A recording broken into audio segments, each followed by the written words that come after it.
Morning and happy Monday. Yes, it is Monday and we are live in studio. Gonna have some fun. My name is Sean Shapiro. This is Ask a Traffic Cop. And, well, guess what? We answer your traffic and police questions for an hour. And you know what? It's kind of cool. You know, I absolutely love what I do. I'm a police officer with the Toronto Police Service. I've been involved in law enforcement for about 22 years. I started as a volunteer. I worked as a court officer. I now work as a police officer. I was in the motor squad. I was a divisional response. I was a PRE. I've done all sorts of different things. But none have been quite as cool as sitting in front of you on social media at talking about stuff and things. Really, answering your traffic and police questions is awesome. Truly. Now, what have we got in store for you today? Well, it's if you've never checked out this show, you have to know that this is very much it's user driven. It's you who decides what we do. I'm trying to figure out my perfect placement here in front of the camera as I wiggle in stuff. This is all about things you want to talk about. It's a show all about you, for you, with answers from me. And shortly, we'll likely be joined by a guest, somebody in the office who also knows stuff and things. So if you're here for a while, we will be talking about some stuff that you ask about. Yes. Let's start off with Vision Zero Enforcement Team. I want to get that out of the way because today we have officers in 22 Division and 43 Division. There are officers that are going to assist the folks that work in that environment in those divisions every day. They go and assist by adding additional support in the way of enforcement. They go and try and change driver behavior one ticket at a time. No hugs given. It's literally looking for people who are speeding, driving aggressively, driving distracted, or driving impaired. That's what they want to do. They want to take those drivers, give them tickets, change their behavior, and hopefully save a life by doing it. I know people don't like getting tickets, but you know what? If you don't want to get a ticket, don't commit the offense. It's not us giving you a ticket. It's you giving you a ticket. We're just writing it down, right? You do the time. You do the crime. You do the time. Anyway, so what is 22 and 43? What does that mean to someone who's in that area? Well, it's people who are living in the or the areas of the neighborhoods of Etobicoke West Mall, Queensway, Etobicoke. In general, you got Bendale, Woburn, Highland Creek, West Hill, Guildwood. Those are the neighborhoods that are getting the benefit of the Vision Zero Enforcement Team today. We got some questions that are coming in. CJ is in the room helping out. And we've got Big Jeff Fresh with a big hello coming in from YouTube. Good morning, Q. We've got Jacob, who's coming in by YouTube, says hello.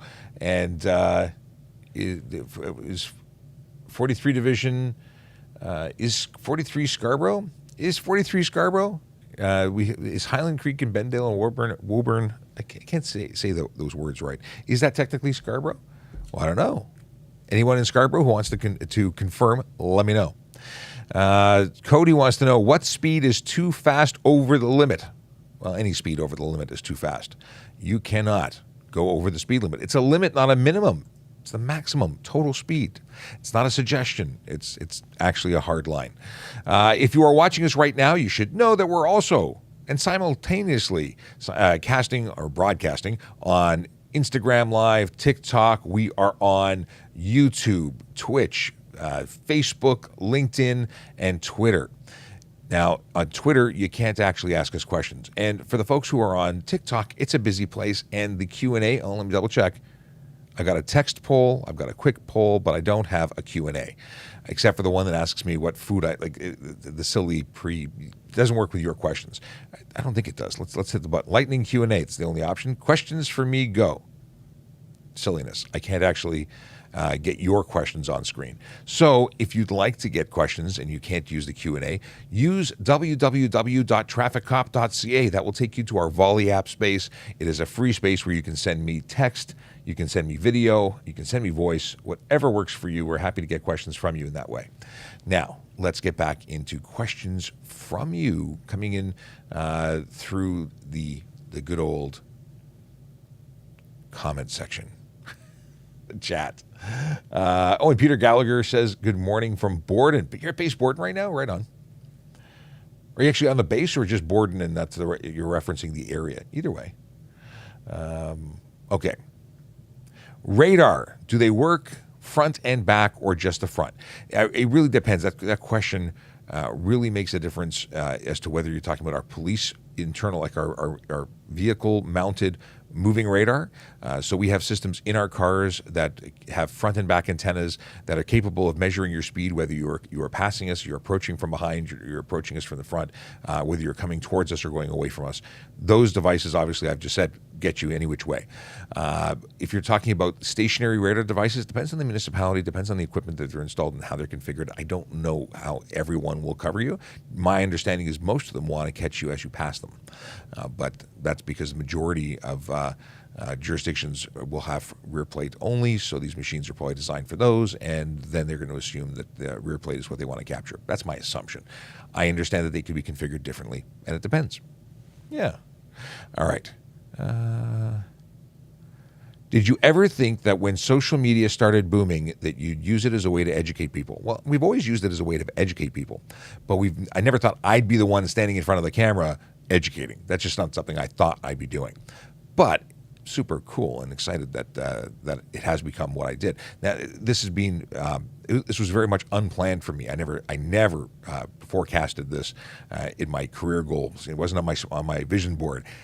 It happened by accident. It happened because of a collision I was involved in on duty when I was in the motor squad on a motorcycle. Somebody pulled out of a parking lot from a gas station, and my future changed. And through searching for different things to do to be useful and contributing, this became an opportunity. And one day, well, here we are. So very cool. But never did I think that this would be. I always knew that we'd be doing something, just didn't know this would be it. Is it legal to have tires protrude from the fender wells? Example, mud tires in a Jeep or pickup. No, they can't. They have to be covered by fender and/or mud flaps. Now, we can pull up the actual section of the HTA, and I can read to you what it says. Of course, it wants to download the latest version of the HTA. Unfortunately, I've got high-speed internet here, so that finished very quickly. Boom, boom. Tires. Improper tires. So it's very simple what it says. No person shall operate or permit to be operated upon a highway a vehicle that is fitted with a tire that does not conform with the standards and specific prescribed regulations. Okay, so I need to look up 73A.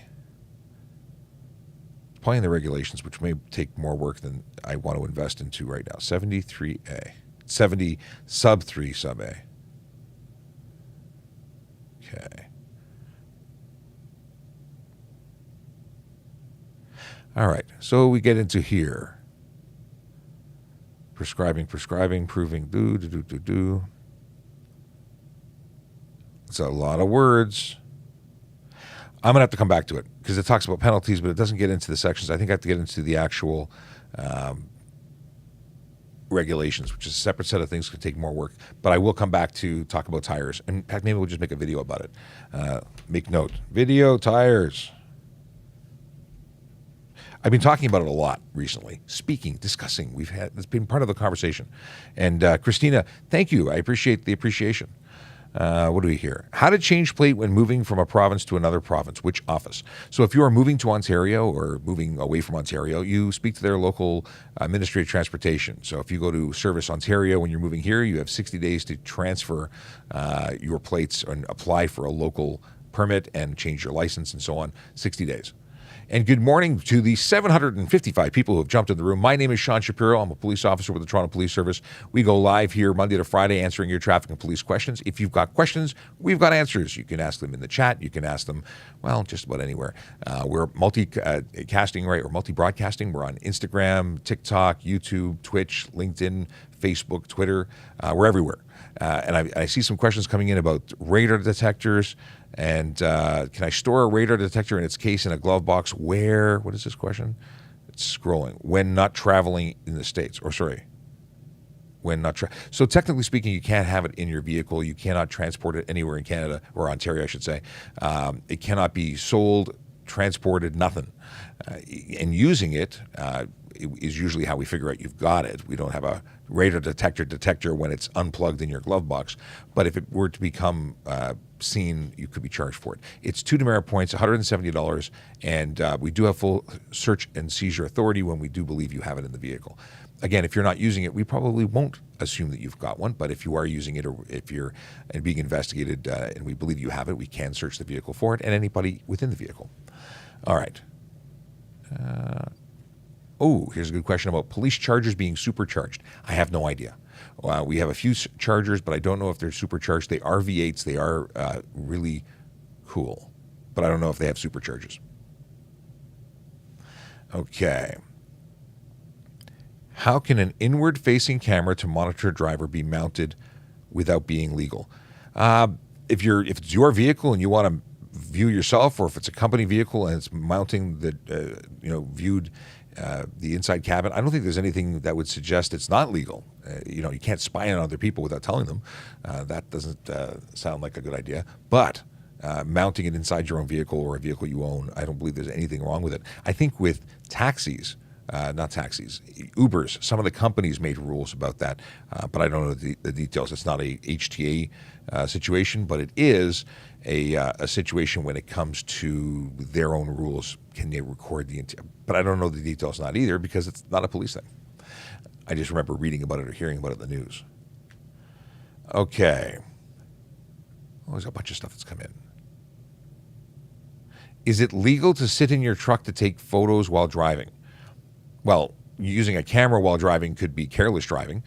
Using a cell phone camera while driving is handheld communication device. That's going to be a $615 ticket and 3 demerit points and a 3-day suspension on conviction. There's no exemption for using your phone while you're driving. Now, if you're parked legally, you can certainly use those devices. Akela Draconis coming in from YouTube. Greetings and salutations to you. All right. Bunch of stuff here. Can reckless driving give you a criminal record? Well, reckless driving is terminology from somewhere else.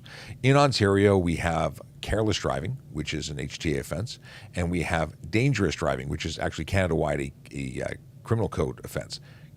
If you get dangerous driving, that's criminal code. It is a criminal record. What happens if you hit a stationary car in parking lot and refuse to give insurance information? You're obligated, and if you refuse, it's failing to provide that information. So you call the police when that driver refuses to give insurance, and police will attend and facilitate that information being exchanged. It is against the law to not follow your responsibilities under the law. But laws say you've got to do what they say. People don't like that, I know. Don't tell me what to do. People get so offended by me telling them what to do. Don't tell me what to do, they say. Yeah, whatever. That's my job. I'm a cop. I tell people what to do. And I do it a lot. I tell people what to do. At one point, I was being called the CEO of No. And I wear that badge proudly. The other badge is my wallet. It doesn't say that. Okay. Eduardo wants to talk on camera, but we don't. We're not bringing guests in. But thank you for the request, Eduardo. What happened? Oh, we talked about that. Can we drive a car without a front license plate in Ontario? As long as it's not an Ontario licensed vehicle that never had a front license plate issued. See, in Ontario, we issue 2 license plates, and you're obligated to operate or when you're operating that vehicle on the road, you're obligated to have both license plates attached on the vehicle. That's how it works. So if you drive without the front license plate, you can get charged for failing to display 2 license plates as required. $110 fine, no demerit points. However, if you continuously do that, we can certainly escalate that so you can be called upon to go to court. Are you getting paid right now to do this? Absolutely, I am. I'm an on-duty police officer sitting in a police station using police equipment. This is a police function. I'm a traffic and police educator. Can I say? I say traffic safety educator. I'm a social media and media relations officer, but I am most definitely getting paid. And I'm proud to be serving my community this way. I think it's very cool. But thank you for the question. A lot of people get upset when they see police officers on TikTok. I'm not dancing. I'm not singing songs. And if I do, it'll be off duty when I do that kind of sort of stuff.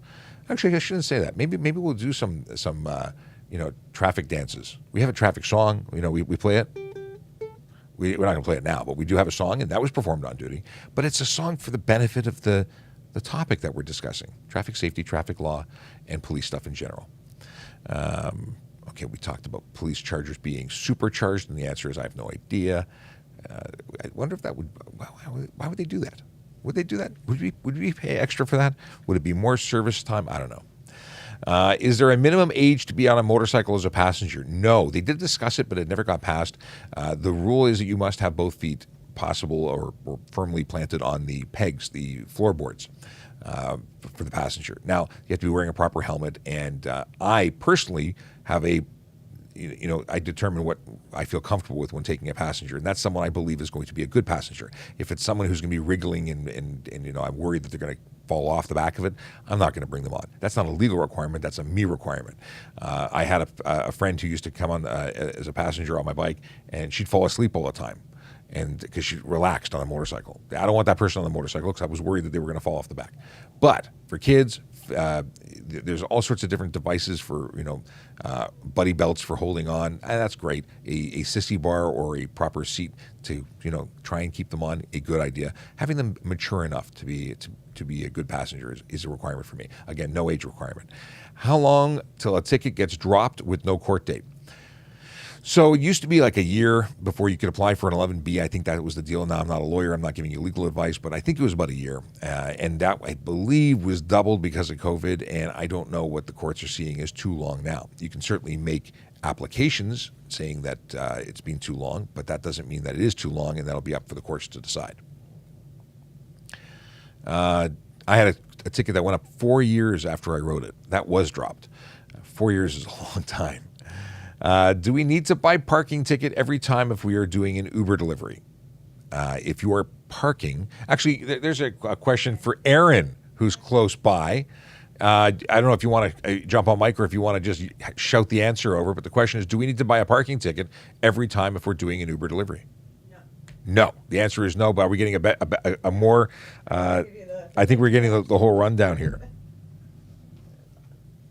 Uno momento, por favor. Did I turn the right mic on? No. How about now? There's the right. There we go. So, no, you do not have to buy a parking receipt or time at a meter if you're doing Uber Eats delivery. If you are in one of those metered areas or on a side street in a no parking zone, as long as you have a sign on your dash advising out for delivery or on delivery, you get 10 minutes in those zones without having to pay. But you need to have a sign. You can't just throw your hazard lights on. You need to indicate that you are on delivery. Good to know. You know what? I've seen lots of on delivery, and I didn't know that a sign was a requirement to get that 10 minutes. Yeah, it's just our policy. Excellent. So you don't want to mind read. It's not get 10 minutes from Timmy's. That's right. Okay, good to know. What can be done if a person drives without a license? We charge them for driving without a license. They're also driving without insurance at that point. If you loan your car to somebody, that motor vehicle is not going to be covered for full insurance coverage. Now, you should, as a driver or as the owner of a motor vehicle or person in charge of that vehicle, check to find out if someone's licensed. And the answer I usually get to that statement is, or the response is, well, how am I supposed to do that? Well, there's a website from the Ministry of Transportation. It's free. If I don't already have it in the links in our link tree in our profile, I will add it there today because it's a fantastic service. It'll tell you if they even have a license in terms of being suspended or not. If someone has a suspended or an invalid non-current license, it'll say that it's not currently licensed. It won't necessarily tell you what kind of license they have. I don't know if it'll tell you if it's motorcycle versus not motorcycle, but it will confirm status. And that's what you want to make sure before you loan someone a vehicle, because you're going to get a ticket if under the HTA for loaning someone a vehicle when they're not licensed. And it's a tough question. I was talking to Jerry Agar on News Talk 1010. He's like, well, yeah, I'm going to ask my friend for a license. He says he's licensed. But yeah, ask your friend for a license. Worst case scenario, they're slightly miffed. But I don't even want to loan my friends cars, because what happens when they break the baby? Especially now when you can't get a new car because there's nothing available. Like, picture this: you loan your friend your car to get milk. They come back with a steering wheel and half the door because somebody ran a red light and smoked your car. Everything's insured, everything's great, except you can't get another car for like 6 months to a year because everything's back ordered. So that's real world issues right now. I would not suggest loaning cars out. But anyway, that's me. Are muffler deletes illegal if the vehicle has a turbocharger, since they also act as mufflers? Mufflers are required equipment. Turbochargers do not mean you can take a muffler out. but muffler deletes are not legal. There are some vehicles that were designed and met requirements as manufactured, and I think that's like a Fiat 500. They have two resonators that possibly maybe replace the muffler. As factory, that might be okay. You making modifications to remove a muffler, not okay. What can be? Oh, yeah, okay. So what can be done if a known person drives without a license? Report them to police. You can go, if you're in the city of Toronto, www.torontopolice.on.ca/core, CORE, and on that page you can go to the make report about a specific vehicle. If they don't have a specific vehicle, but they keep on taking other people's vehicles and borrowing them, call Crime Stoppers. It's not criminal, but it is certainly something worthy of reporting to police, and that can be done anonymously. I know I started with the license, went around the corner, and then read the question again and went, hey, they actually wanted a different type of answer than what I originally gave. What happens if you drive without your G1 and you get pulled over? Without your G1 or without a supervising driver in a G1, that's a different story. The deal is that if you are driving a vehicle without a supervising driver as a G1, you're charged for drive G1 unaccompanied. That's a charge, what's called. And when you do that, the person who lent you the vehicle, they can be charged for allowing you to do that. If the person who's with you isn't a qualified, which is a full G-class driver with 4 years experience, if they're not meeting the requirement goals, then you would still be charged for G1 unaccompanied, even though it's a licensed driver beside you. What else? You're not insured. So if you smack up the car, it's not going to get replaced. It's not going to be repaired. The liability coverage will likely be there, but they can deny your claim. And what else? 30-day suspension for first offense, 90-day second offense, third time you get kicked out of the graduated licensing program. Okay. My license got suspended for forgetting to pay the fine. Where do I pay and get my license reinstated? That would be Service Ontario. That would be the MTO. You go there, you have to deal with it, and then you pay your reinstatement fee. Did we already cover can we remove license plate stickers from Ontario plates now? Yes, as long as you renew your plates and your plates are valid and you're under the new system, you don't require a sticker. It's no longer being issued. I would suggest you leave it on there until you do renew and become current. And if you are current, absolutely take it off. In fact, I suggested if you were going to be traveling outside of the province of Ontario, because if you go other places that don't realize that we don't have stickers anymore and you roll around with expired ones, I imagine the police there would consider it a clue and pull you over thinking you're expired. Just me, just making assumptions. If I was in a small town USA, you were traveling, making your trip to California, I'd pull you over because how do I know it? Ontario does. Let's see here. Can you go through a red light if you're waiting more than 7 minutes? No. I don't know why so many. There are places in other jurisdictions that have a non-functioning light clause, and if you wait patiently for a period of time, then you might be able to do it there. That is not the case in Ontario. Make a right turn legally on a red light. Make a U-turn where you can do it legally, or use a driveway or mall parking lot or whatever the case may be. Do it safely and legally, and don't run a red light. Because at one time, when you think you're going to get away with it, you end up in a collision or someone sees you and you end up with a ticket. Don't do that. Not worth the risk. Why am I suddenly hearing interference? Why? Okay, maybe it's the rainy weather. Really bad signal quality right now. Apparently it's an unstable connection. Out of nowhere. Is it the weather? Are we seeing weather outside? Is that why? I don't know. But it's not being friendly. Okay. Someone told me you can drive over the yellow line if you can't be charged. You can't be charged if there's no other car around. In Ontario, it's not against the law to cross the yellow line. It's just not the case. You can cross the yellow line. You can cross the white line if it's solid, or if it's hashed, or if it's double solid or double hashed. It's not against the law. If you cause a collision because you did that, well, you're responsible for your actions. Those lines, when solid or hashed, are to suggest what's safe or not. So if you decide to ignore the suggestion of solid line suggesting you should not pass, and you then cause a collision, it's on you.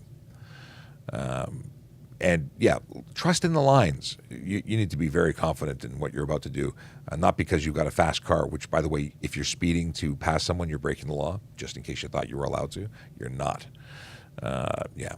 Are air pressure horns legal in Ontario? When you say air pressure, I imagine you mean air horn. And that, even the horn on my bicycle is air pressure. So they are legal. You can have air horns. I have air horns on my motorcycle. You just can't misuse them.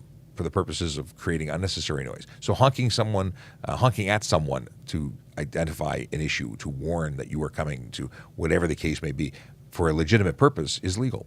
Someone asked me a few days ago about a train horn. They had experienced a large truck that had a train horn on it. The size of the horn is not an issue. You cannot have a siren, but you can have a horn. Is it illegal to cut through a parking lot to bypass a red light? We've had a number of discussions about this recently, and the deal is that you could be trespassing. So if there's a sign posted saying only for customers and you choose to drive through, you could be trespassed. You could be charged for trespassing. Now, facilitating that would be interesting, but is it possible? Absolutely. If you do not stop before exiting the other side, crossing a sidewalk, getting onto the road, that's an offense. You can be charged for failing to stop. So you have to do a number of things and make sure you are legal while doing it and safe. But you have to also know that nobody appreciates that you're doing that. Like the people who own the property, the gas stations, this is not behavior that anyone wants to see, regardless of whether or not you're being charged for it. It's just not nice. Play well in the sandbox. Okay. I want to change long plates. Is it possible?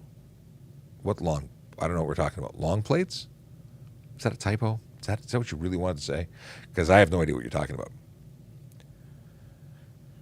Will you get in trouble as a driver for other people in the car not wearing seatbelts? I see. So if you are driving a motor vehicle, you are the driver, and people in your motor vehicle choose not to wear a seatbelt, will you be charged? If the people in the vehicle are under the age of 16, then yes, you would be charged as the driver.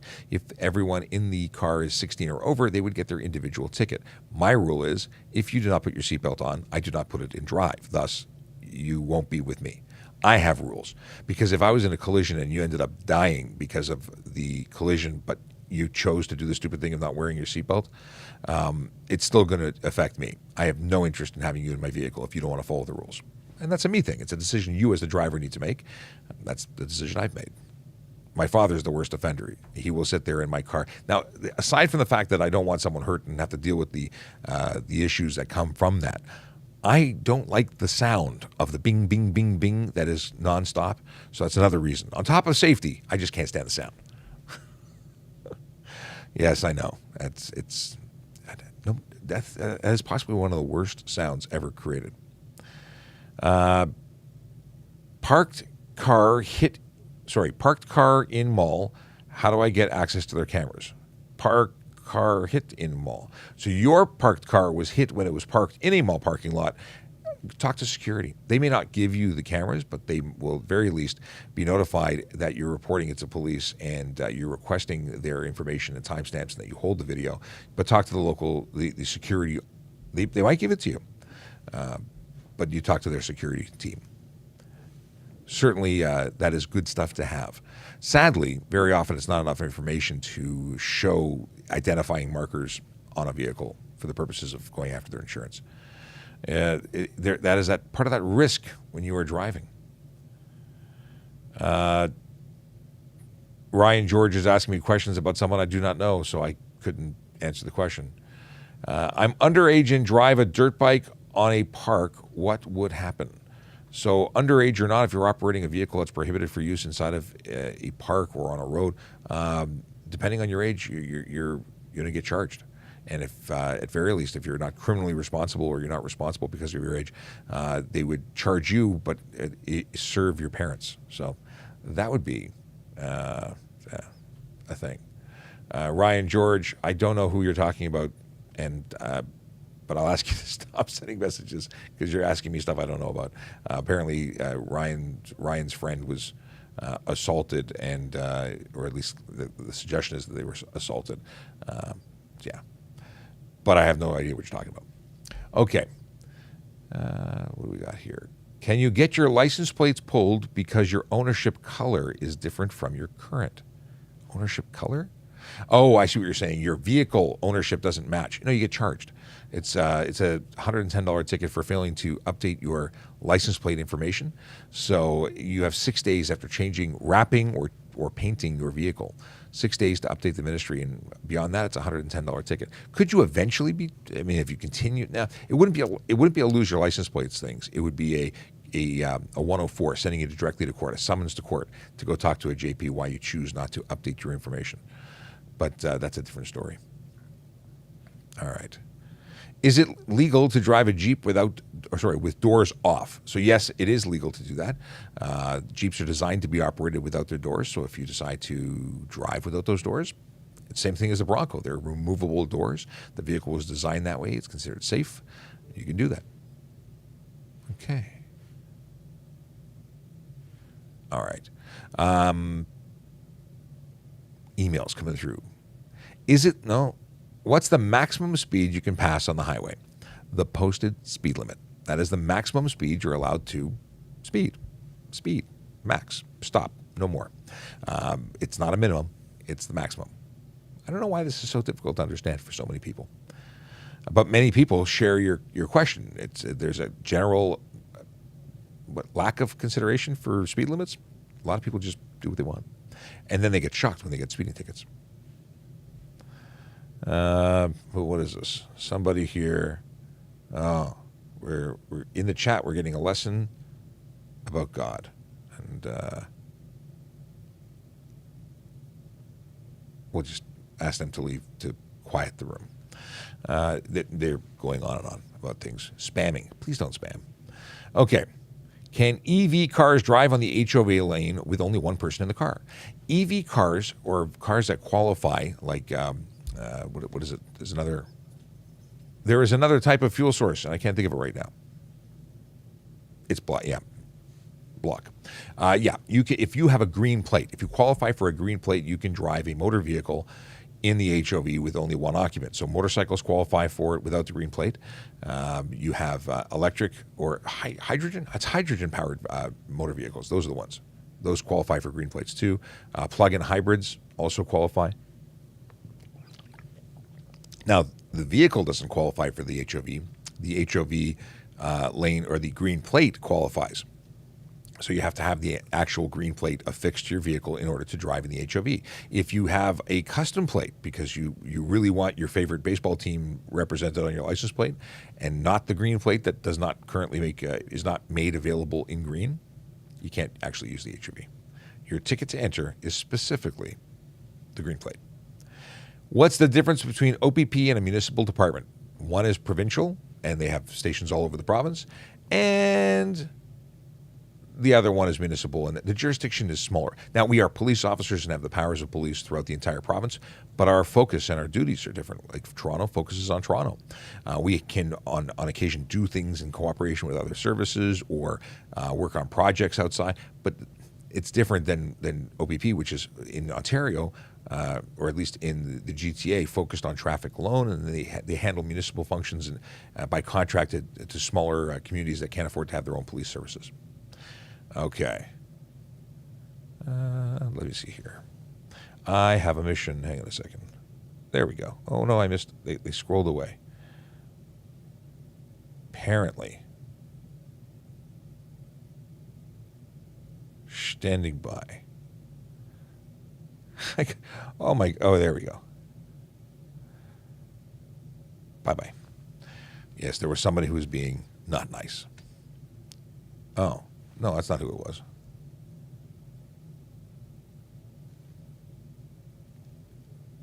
I may have done the wrong thing. How do I undo that? I have to undo that. Okay. No, try it one more time. Can I unblock somebody? No, apparently not. I got to write this down. I blocked the wrong person.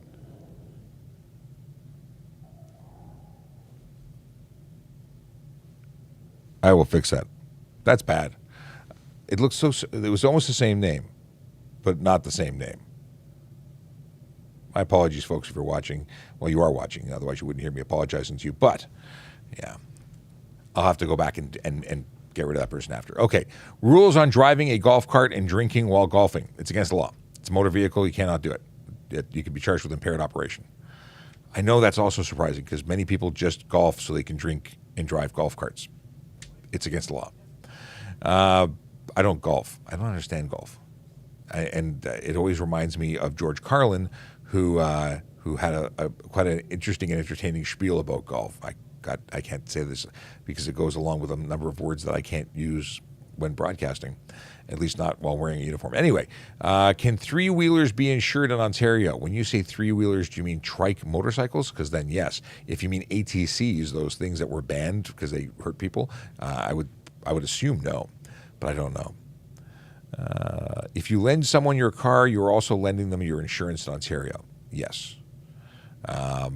But if you, I don't know if that's a question or a statement, but if you lend someone your car and they're not licensed, then they will choose not to insure your vehicle in a collision situation. They'll cover the liability. That's something they cover, but they're not going to cover the vehicle to be replaced. They can deny your claims. Can I drive my wife's car, her insurance, if I don't insurance? So, if you are a licensed driver, licensed to drive that class of vehicle, yes, technically you can operate the vehicle. If you are driving someone's vehicle and you live with them, like potentially your spouse, insurance companies are going to want to see you licensed. They're going to want to know who you are, and they're going to want to see you as an occasional driver on the policy. If you choose not to, they can deny your claim. That's between you and the insurance company. That's not a police thing. Now, they may also say that people under 25 years old can't drive vehicles owned by you. Like they can put all sorts of stipulations. It's a private arrangement between you and the company. Again, can you legally? Will we give you a ticket for driving your wife's car? As long as it's insured, you're insured for our purposes. But you got to know what the insurance company wants, because they are the ones that are going to be unhappy with you. Why are some plates white with blue lettering and some are blue with white lettering? Well, the original plates manufactured prior to the blue ones coming out were white backgrounds, blue letters. And then they changed them because they made new ones, which are horrible. And I don't know, I think they're back to the old style again. They're not issuing the blue ones anymore, are they? All right. Jeremy Warner wants to know if license plate covers are illegal and you can get them at Service Ontario and Canadian Tire Service even recommends them, shouldn't you be targeting them for selling illegal items to begin with and not charge drivers for something where they recommend it? Okay, so the question is, how come I can buy this thing that is illegal to drive with? Because it's not illegal to sell or purchase or own. It's not a prohibited device. It's prohibited to use on your motor vehicle while operating it on the road. You could buy it and use it as a protective cover while storing it. You could use it while at a car show. You could use it for all sorts of reasons, just not while driving. And no, we can't target them for selling something that's not prohibited. Maybe it could change at some point under law, but it's not there now. Someone wants to know, is Canada a communist country? No. And if you understand what communism is, you'll see that it's not. Okay, Jeremy Warner says, I mean, license plate covers are no different than a dirty plate, and the covers keep the plate clean and in good condition. Actually, very often dirty plate dirty plate's a charge, and plate covers tend to make them even dirtier and more difficult to read. And plate covers that have absolutely no optical issue, I wouldn't have a problem with as a police officer making observations of a clear cover. Just because I don't have a problem with them, if I can see clearly, if it's legible while I'm observing it, doesn't mean I'm going to lay the charge. And it's not something we focus on. We're not hiding out on every street corner waiting for a license plate frame to come by. But when I see one that does block the plate or make it at all difficult to read, or may have polarization to prevent it from being from billing out on a 407, because that happens, then I do charge it. But the basic, perfectly clear one, although illegal, is probably not going to have a problem. Can you tell me the difference between a solid white line and a solid yellow line? Yes, I can. And you could find this out by looking at the driver's handbook, because that's where I confirmed this information. The answer is that a solid white line suggests that you should not be passing or crossing over for safety, whether it be visibility or traffic management. But what the color denotes is the direction of travel of traffic on the other side of that line.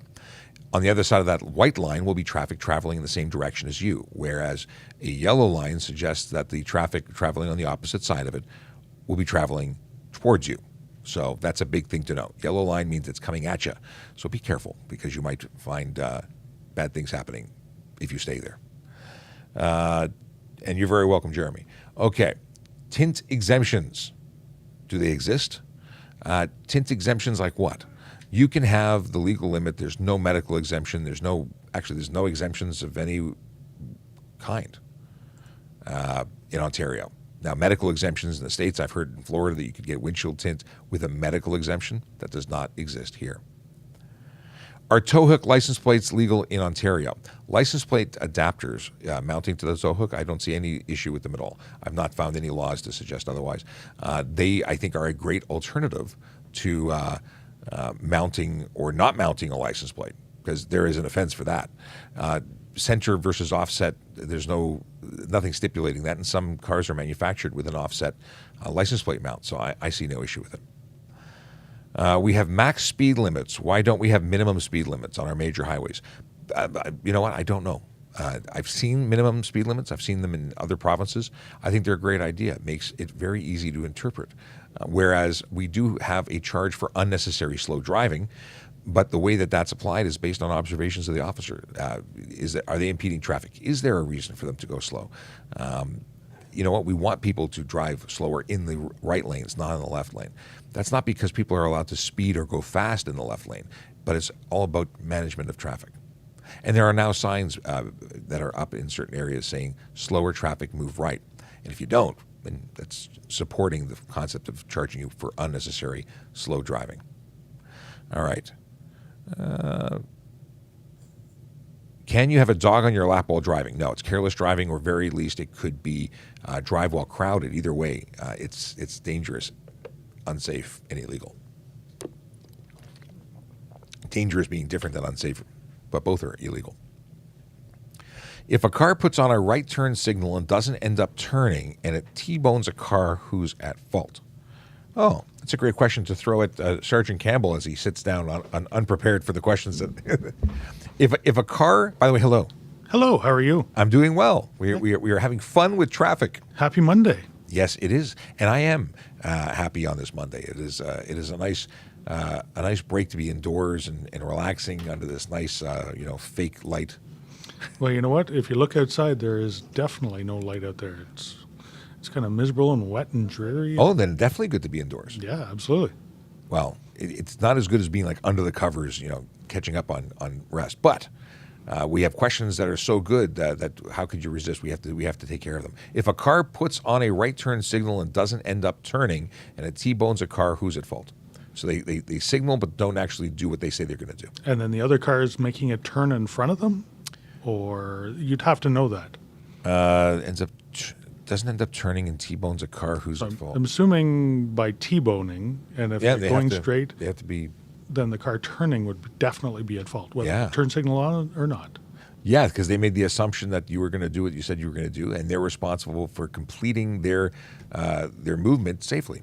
Yep. Any person crossing a travel lane of traffic can only do so with safety. Someone wants to know about making a dirt bike street legal, and if it is legal, would every cop that sees them pull them over? So it can be done. It's very expensive to do it. Because I thought their VIN number was actually designated as off-road. So it can be original, but it can be modified to be brought on the road. The problem is, without going into too much technical about it, you need lights, you need a horn, you need all these safety equipment, you need new tires. To change a dirt bike into a system that has enough power to power all those 12-volt accessories, you have to change out a stator, you have to change out a flywheel, you have to change out a whole bunch of stuff. It just would not be... It doesn't make like a lot of sense. No, it doesn't make sense. It doesn't. So it's a bigger flywheel, it's a different case, it's a whole bunch of stuff that you'd have to do that, like I said, it can be done, but it's not economical to do that. You are hearing the voice of Sergeant Murray Campbell. He is one of the media relations officers right here in this office of Traffic Services. And if you're watching and don't know who I am, my name is Sean Shapiro. I'm a police constable with the Toronto Police Service, and I need water. Water, it does your body good. My G2 is... Isn't that milk? Yeah, apparently milk isn't so good for you. Oh, well. Not good for me. I was lied to. My G2 is expiring on September 15th. What if I fail my G, which is on September 10th? Can I extend my G2 for 1 year? Here's the deal, you lucky person, you. Currently, you fall under the extension. So anyone who had a license that was a learner that expired March 1st, or March 2020 or later is covered right up until December 31st of this year. So if you happen to fail, your extension continues until the end of this year. Now, let's say that wasn't in place. My understanding is you could redo your G2 test to extend your G2. You'd have to pass the G2 again, but then you would be extending for 5 years, I think. I think the trick, Sean, is don't fail your test. Don't fail. That's the win. Practice, get lots of experience and knowledge out there, even if you have to take a driver's course, and make sure you pass. Yes. And you know what? Verbalize what you're going to do. Let that tester know exactly that you are intending to do what you're doing. You know, it's when we get very focused, and we tend to be mute when we're focused. And they may miss something you're doing, but you're doing it properly. So vocalize, verbalize, whatever you want to say. And also get a good night's sleep. Eat, drink water, and go to the bathroom all before your test so you're stress-free. All these things help. Yeah, if you can do it with nobody else in the car, you should be able to do it with the tester in the car. Yes. If you're safe, you're safe. If you're not safe, you're not safe. Can you explain why we need to get our plates renewed? I thought that ended. Oh, I'm glad you brought that up. I actually have on my list of things to do today is a video specifically on the renewal of license plates. So you are still required to renew your license plates. It is free, but you must do the process. You have to complete the process, which includes ensuring that you have insurance and that you're paid up to date off any fines that may be levied on your license plate. If you don't, they won't let you renew. You cannot use your plates. That's the reason. It's a check-in. It's that opportunity to make sure that everything's still, as it should be. But you don't have to pay, which is a bonus, unless you have tickets, and then it forces you to pay. And that's sort of the catch, right? You got to be responsible and do what you're supposed to do. Sean, I got a notice in the mail today from the MTO saying one of my many license plates somewhere has expired, and they noticed that it was expired, and I have to update it. So they actually sent. I thought the whole idea was no mail anymore. Save money. I agree. They actually said this is the last notice they'll be sending it. So I got to figure out which one it is. I have a feeling. It's probably one of my snowmobiles. Of course, the one thing that bugs you the most. Yes. So you know what? Just to let people know, snowmobiles are not allowed to be driven on roadways. Your validation sticker and all that is a road tax that goes into the infrastructure of the roads in Ontario. So a snowmobile, not allowed to be driven on the road, has to have a $15 validation sticker put on it. And you actually have to have the sticker on it. An ATV, which is now legal to operate on some roads in Ontario, does not. So where's the logic in that? Well, they just wanted to mess with you. It's just me, yeah. It's very personal. There was something else I was going to mention about. Oh, sign up for reminders. You can go to the MTO website. You can sign up. You will get an email, text, telephone call. You can sign up for a whole bunch of different options of how they deliver the info. But your license, your health card, and your license plate all in one thing. That's the way to make sure you don't forget. Because people say, I need the sticker so I can walk up and see that it says my birthday and the year. No, sign up and they will harass you electronically at no cost. And you know what, Sean? They kind of do it in a way that kind of makes you think. They do it on your birthday. Yeah. It's an important day for you. Every year on your birthday, have a look at what you got. See if you need to update it. It's that reminder to all your paperwork. But you know what? If you have a corporate, a business-owned vehicle, it is going to actually be on the fiscal year anniversary of your books. So different. But most people have personal vehicles as opposed to company. But things to think about. What happens if you're not in the country to receive legal letters under the HTA?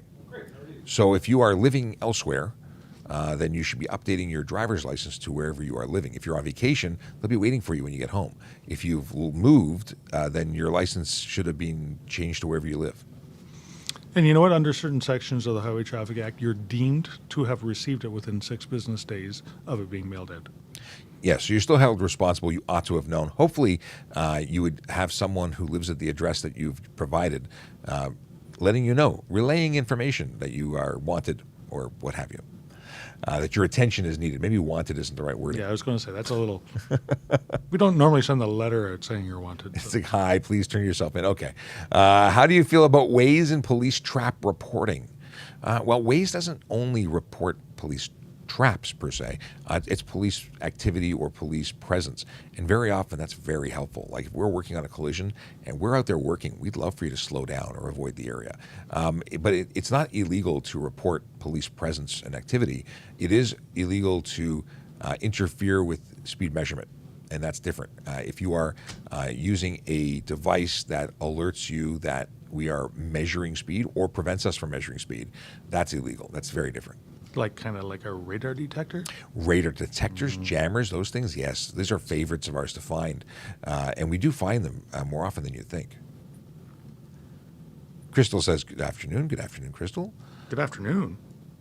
Where's Crystal joining us from? From Windsor. It's not good afternoon. No, not yet. No, you know what? You got me because I thought it was. But it's all a blur when you're inside all day.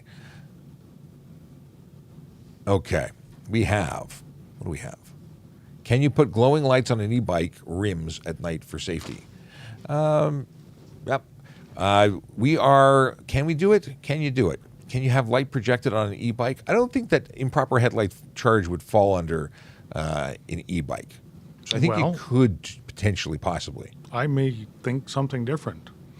So it is an electric motorcycle that has an exemption for certain sections of the HDA.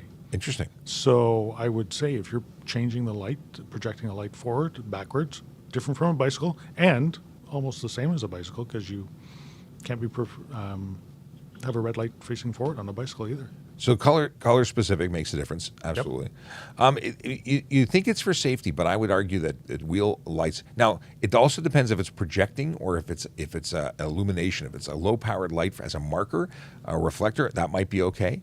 But very often these LEDs are very bright and not something that it could be considered a headlight.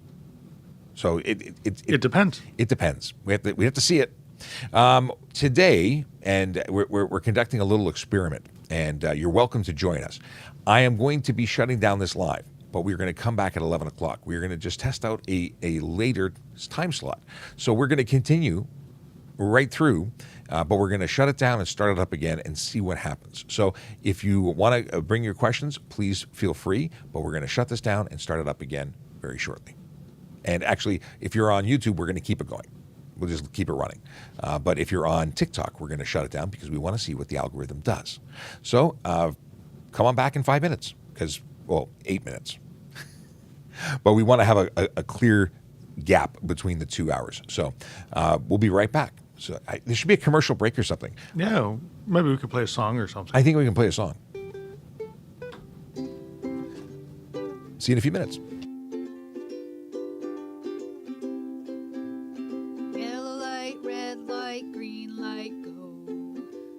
Safely helps the traffic flow. Watch for pedestrians, look out for bikes, and don't drive like a jerk that no one likes. Yellow light, red light, green light, go. Driving safely is the way to go. Put down your cell phone, nobody needs you to text and drive on the DVP. Yellow light, red light, green light, go.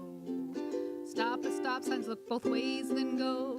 Seatbelt, save your life indeed. And watch your driving, don't speed. Yellow light, red light, green light, go. Driving safely is the way to go. Don't drink and drive or smoke some weed, because you might go to jail and not get free. Yellow light, red light, green light, go. Driving safely helps the traffic flow.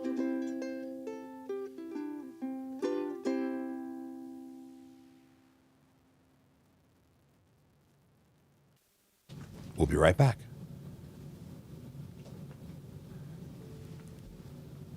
Okay, so I got to do a quick screen grab here. So the folks that are on YouTube and Instagram, you're still with us, and you can stay.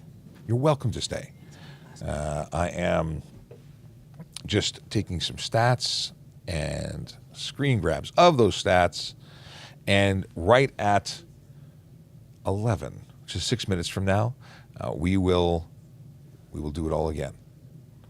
Now, for you folks that are watching, I'm going to refill my water. I'm going to do a couple things, so I'll be right back. I'm going to ignore you for just a couple of minutes. And Jeremy says, where can I get this song? That song, well, it's on TikTok. We actually published it, and you can probably download it that way and then listen to it on loop forever, turn it into an MP3. It's awesome. Are light bars allowed on vehicles? For off-road purposes, they are. Okay, let me turn here. We're going to do just preparing for when we go live again. 5 minutes. I'll be back in 5 minutes. Okay, see you in 5 minutes. Part 2, what do we call this? P2. Can I call it P2? Yeah, part 2. Done. Yeah, so this is going to be, I think this is going to be interesting. We went live last week on Tuesday. We did it at 11 o'clock, and we hit like 40,000 people over the hour, as opposed to our regular, half that. In fact, we broke records. So we're gonna experiment and just see if timing, maybe 11 o'clock is the appropriate time to go live for more folks. So we're gonna find out very shortly. Okay. And Jeremy, also, I think that I posted everywhere. But you're coming through Facebook. So if you go to TikTok Traffic Services, if you go to Traffic Services on Twitter, if you go to Traffic Services Toronto Police, no, it's Traffic Services Toronto on Instagram, all of those places, you'll be able to get it. Can I drive a dirt bike at a park? No. Parks are generally, especially Toronto parks, but you can't drive dirt bikes anywhere in Toronto. But parks usually have nice signs that say, don't do it. Can you drive with a G2 driver not insured with your parents in the passenger seat? Yes. We'll go through these in a second. Oh, yes. Only a few minutes. Only a few minutes. Let me get that water.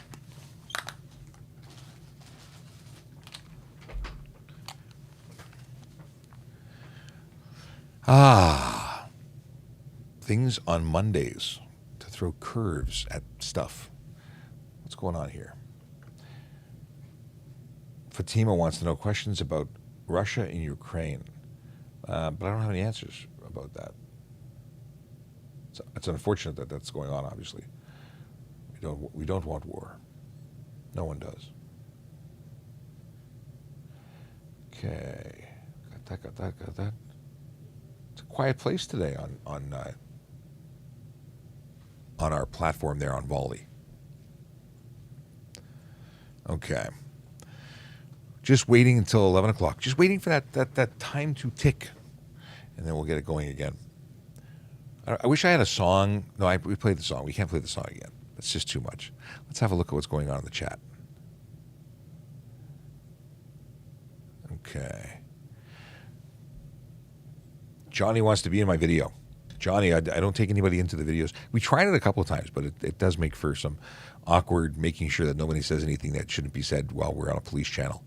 Because we don't want we don't want to offend anybody. It's a big deal. It's a big deal.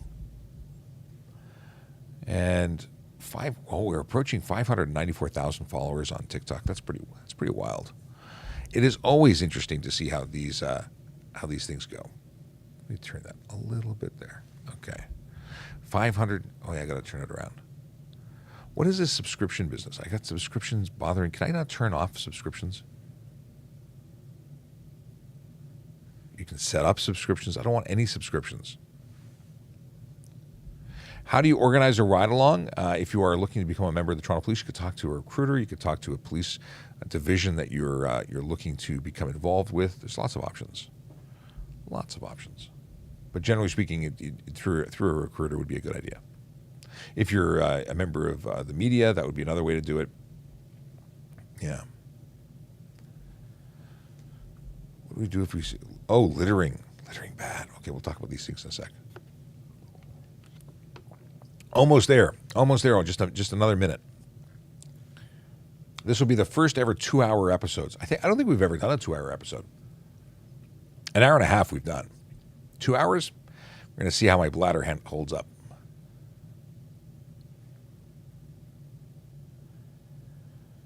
Why is it that you don't get a refund when you turn in your plates? Well, you don't anymore because there's no stickers to refund. You used to get a refund.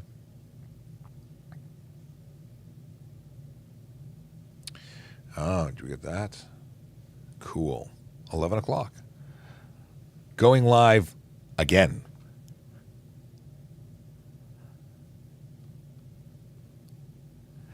Oh, yes. Oh, yes, we are live. We are live again. We're waiting for things to... I wonder if my battery's going to... I've never actually tried to keep my phone running for this long. Hey, we actually have a better connection than we did last time. We have better signal. LTE is happening. Very cool. And that's... hey, Buddy was almost out of the picture there. Okay, Buddy, better, Buddy. All right. Got here request Johnny asking to accept. Can't do that. We covered it. Hey, welcome back. This is like a marathon now. This is the we're going strong here on social media. My name is Sean Shapiro. I'm a police constable with the Toronto Police Service. I am here on TikTok and, well, everywhere else, answering your traffic and police questions. If you've got questions, we've got answers. Feel free to ask in the chat. Deli says hello. Hello to you. What are the rules for kids on motorcycles with parents? They have to be able to touch the floorboards. That's the big deal. That is the big thing.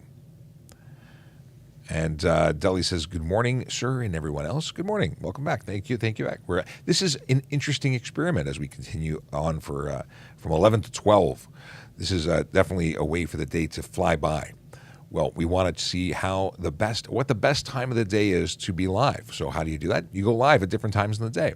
And the question always comes to, is it better to be on at 11, 10, 9? We started at 8 o'clock in the morning. I think it was 8 o'clock. Then we slowly but surely made our way to 9 o'clock, then 10 o'clock. And the vast majority of our viewers want 10 o'clock. But there's a whole bunch of people on at 11 o'clock that would like to see us as well. So how do we spread the love? Well, we can't do afternoons. Afternoons aren't working for me, at least not right now. Good morning, sir. Do you need me? No, I don't need you. Okay, he doesn't need me. We have visitors in the office. I always want to make sure we're doing and making sure we're not required anywhere else. Anyway, if you've got questions, we've got answers. Like I said, Q&A doesn't work, unfortunately, but we are answering questions. We're going through the questions or the chat to find out what you'd like answers to. So if you ask, we will answer. Now, we focus on traffic and safety traffic law, but we can talk about general policing things. And if you don't know who I am, my name is Sean Shapiro. I'm a police constable with the Toronto Police Service, and I work at Traffic Services. We're a citywide unit that handles traffic investigations for the entire city. We have specialty units like the Motor Squad, and these are, we're unique in that way. We are unique in that way, absolutely. We have a prisoner transportation unit for court services. They're based out of our building, but they aren't under our direct control. They're court services, separate unit, and I used to work there. Okay, questions about Fan Expo coming up. We always have events in the city, so they want to know if we're ready for the chaos and numbers of people. You know what? The city is a busy place. Toronto has events constantly going on, so it's not so new to us that we have that happening, but it is exciting. I hope to be able to drop by there. I love that event. I would have loved to have had a booth there, but I don't think that's going to happen. Okay. How do you know if plates are expired now? We look them up at the computer. That is how we know. It is no psychic ability. We look it up, and the computer tells us if it's valid or not. We can also look at the driver, the registered owner, see if their license is valid. We can get some information about insurance and so on. Okay. So, question while we were on a little break said, why don't you get a refund when you turn in your plates now? And the answer is because you don't pay for anything anymore. Now, the actual plate, the $50 or so, I'm sure they consider that just to be a refund or a fee for them to talk to you. Or I don't know why they don't refund it, but that's not my department, but that's my assumption. Can you drive as a G2 driver not insured with your parents in the passenger seat? So if you're a G2 driver and you are using your parents' car, you can drive it. Now, if you live with them, the insurance company is going to want to have you listed under the policy. But can you legally operate the vehicle, whether they're in the car or not? Absolutely, you can. Yeah, but you know what? Why would you do it if it's your parents' car and they're insured and you're not? Well, if you're borrowing it occasionally, but if you live with them, you should be on the policy as a regular, occasional driver for your benefit. Really, there are benefits. And if you're building in a history with an insurance company, that is the way to do it. You're technically developing a history as a driver with them. and a good investment in your future. Because I understand that being insured for a number of years as a secondary driver really helps reduce your rates. But I may be wrong. I'm not an insurance person. Well, I can tell you, Sean, that both my kids were listed as drivers from age 12 riding a snowmobile. And that actually helped them because they are, so many years of non-claims or non-tickets. So that did help them. They counted it. Well, that's excellent. That is excellent and good.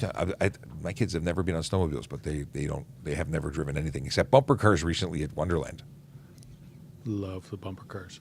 But what is it? It goes in one direction, round and round and round. I didn't understand it. Well, you know what?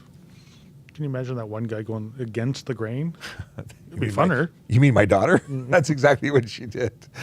I see a big traffic, jam as we're coming around the corner. I'm like, oh, it's my kid. She looked very scared for the moment, but then she had a big smile and she did a U-turn and went. Do vehicle permits expire? This is the question. And yes, vehicle permits being license plates and permits, the plate is associated to the permit. They do expire. It is now free in Ontario to renew them, but you do have to renew them. And somebody else wanted to know why you don't get a refund when you return your plates.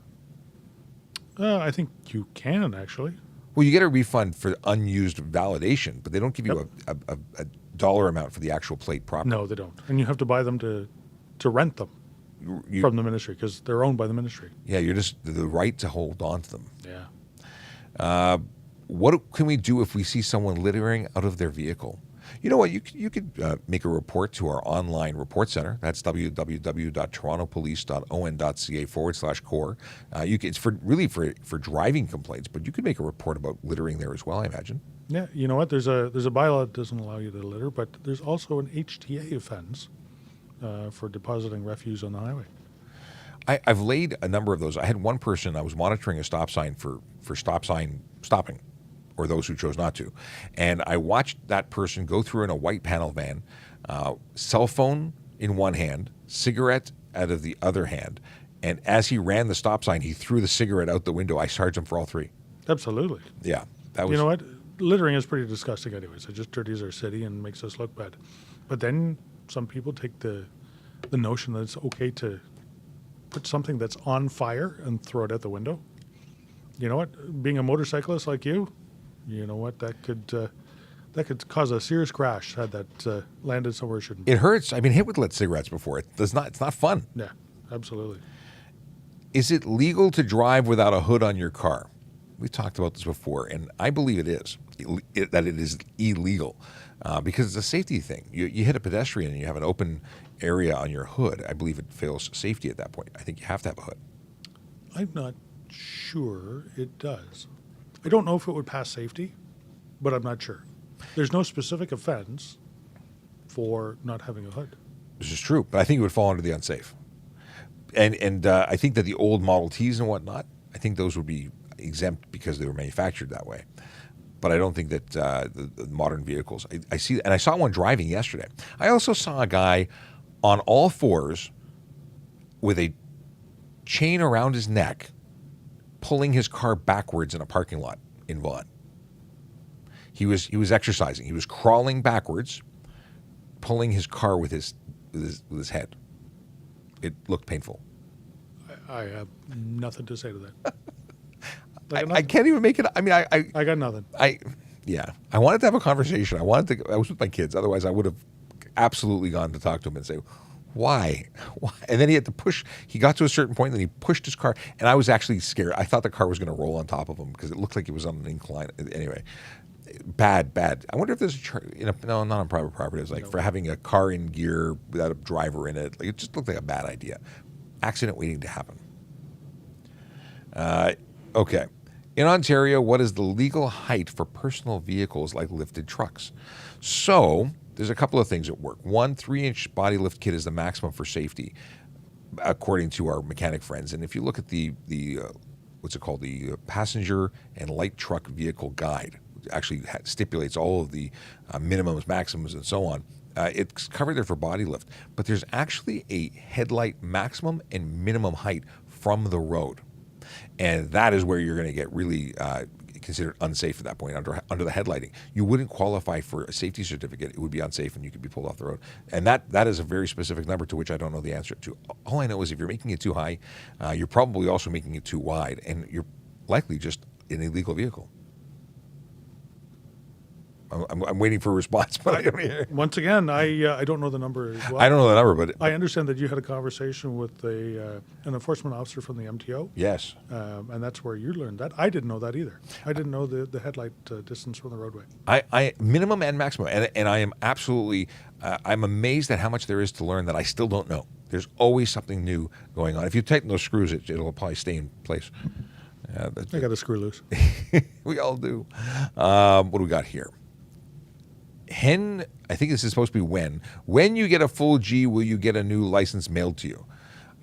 Well, that's how it worked for me. I got my temporary license issued the moment I got my G. They put a sticker on it. They gave me a green piece of paper as a temporary that had a short term just to cover until the new one was mailed. And then yes, they send you the new replacement one by mail.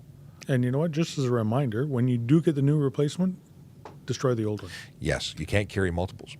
No, actually, it's illegal to possess them. And secondarily, if one of them you don't notice happens to go missing or somebody else has possession of it, you may be getting tickets for stuff you're not even around for. So good idea. Get rid of it. Keep one. Yeah, chop it up, destroy it. People also find themselves opening bank accounts. You know, this identity theft, this world in which we live where people do bad things and try and get your data, you're giving people, if you maintain these multiple old licenses available for theft, people use them for bad things. Don't give them the opportunity. Can I drive in a? Can I drive? What's this? Josh, you messed me up here. Can drive a commercial Ram 1500 with a G2 class license? Yes, you can operate a pickup truck. That's a standard pickup truck with a G2 that's covered under that license. You can drive it with a G1 while being supervised as well. As long as it's underweight. Yes. There are maximum weights that you can have, and the maximum weight of your trailer as well. Yeah, and oddly enough, you can tow with a G1. I wouldn't, but you concentrate on learning how to drive before learning how to tow. But that's just my personal opinion. Let's see here. Are e-bikes allowed to ride in the middle of the lanes? So an e-bike or a bicycle is entitled to the full lane if it can maintain the flow of traffic. If it cannot, you're required to stay to the right-hand side of the lane unless you're avoiding an obstacle or a safety reason, like stuff on the road. Then you're allowed to take over that lane again. As an e-bike, many of them are capable of doing city traffic speeds up to the legal limit of 32 kilometers an hour to be still considered an e-bike. Once you exceed 32 kilometers an hour on a flat surface, you are now looking at a motorcycle designation. You lose the magical power of legislation converting that motor vehicle into an e-bike, and you'd be required to have license, ownership, and insurance. You know what, Sean? E-bikes and proper e-bikes and bicycles are vehicles under the Highway Traffic Act. They get the same rules and abilities as other vehicles do on the road, but they also have to follow the guidelines, which a lot of them don't, unfortunately. We've been seeing vehicles that or what were once e-bikes that have been modified to take away restrictions, overpowered motors, and they're doing 60 or 80 kilometers an hour. Those are absolutely motorcycles. Yep. License, ownership, and insurance. And you know, if you ride one of these without insurance, you can be charged for one that violates and doesn't cover under legislation. You're talking $5,000 to $25,000 for your first conviction. That's huge. That's huge money. So when most people are riding e-bikes to be good for the environment and avoid the expense of having a regular motor vehicle, when you don't play right, it's going to cost you. Never mind the really messy collisions that they get involved with, and then they don't have any coverage.